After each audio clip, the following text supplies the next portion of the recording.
Sir ఇంకోటి తెలంగాణలో water politics ఈటెక్కే అనుకోవచ్చా? ఎందుకంటే కృష్ణా జలాల్ని ఆంధ్ర దోపిడీ చేస్తున్నారు అని బీఆర్ఎస్ వాళ్ళైతుంది, బీజేపీ వాళ్ళైతుంది. ఆంధ్ర దోపిడీ చేయట్లేదు. రేవంత్ రెడ్డి హ్మ్. ఆ నీళ్లను గురుదక్షిణ కింద ఇస్తున్నాడు. ఆంధ్రాకి ఇస్తున్నాడు. ఎందుకంటే హ్మ్. చంద్రబాబు లేనిది రేవంత్ రెడ్డి లేడు. ఆయన పీసీసీ ప్రెసిడెంట్ అయినా, ఆయన ముఖ్యమంత్రి అయినా, ఆఖరుకు చంద్రబాబు నాయుడు తన క్యాండిడేట్లను కూడా పెట్టకుండా రేవంత్ రెడ్డికి హెల్ప్ చేశాడు. కాబట్టి గురుదక్షిణ కింద ఆయనే అభ్యంతరం మరి పెట్టట్లేదు. ఇప్పుడు తెలంగాణకి అన్యాయం జరుగుతుంది కదా! ఆయనకెందుకు తెలంగాణ గురించి?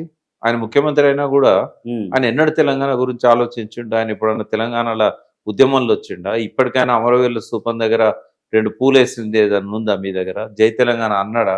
అనలే.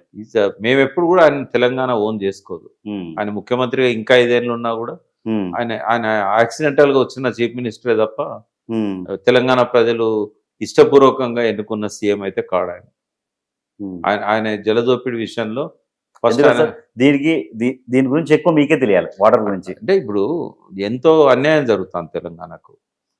ఈ అన్యాయాలను వేటిని కూడా ఆయనకు అర్థమైనా అర్థం కానట్టు నటిస్తున్నాడు.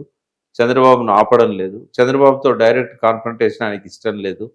ఇప్పుడు ఈ దోపిడీని ఆపాలంటే చంద్రబాబుతో పెట్టుకోవాలి. చంద్రబాబుతో పెట్టుకోవడానికి ఆయన సిద్ధంగా లేడు. ఎందుకు అనంటే ఆయనను సీఎం చేసినందుకే కాదు. హ్మ్. ఇప్పుడు సీఎం పదవి పోకుండా కాపాడుతున్నది చంద్రబాబు నాయుడు. హుహు. లేకుంటే బీజేపీ ఎందుకు అలో చేస్తది? ఉన్నది ఒక్కగానొక్క కాంగ్రెస్ ఫండింగ్ ఇచ్చే ప్రభుత్వం ఇదొక్కటే కాంగ్రెస్ పార్టీకి. మోడీ గారికి ఏముంటది? కాంగ్రెస్‌కున్న అన్ని సంబంధాలు కట్ చేయాలని ఉంటది. అవును. మరి ఈయనను ఎందుకు కొనసాగనిస్తున్నాడు? అంటే అండర్‌స్టాండ్. చంద్రబాబు నాయుడు చేతిలో మోడీ ఉన్నాడు. మోడీ చేతిలో రేవంత్ రెడ్డి ఉన్నాడు. రేవంత్ రెడ్డి ఉన్నాడు.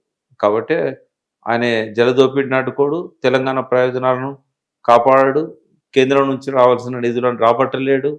ఫస్ట్ ఆయనకు అపరిపక్వత ఉంది, అవగాహన లేదు ఏ రంగం మీద కూడా. చాలా టైం పడుతుంది. ఆయనకు తెలంగాణ అర్థమయ్యే నాటికి ఆయన పదవీ కాలం అయిపోతుంది.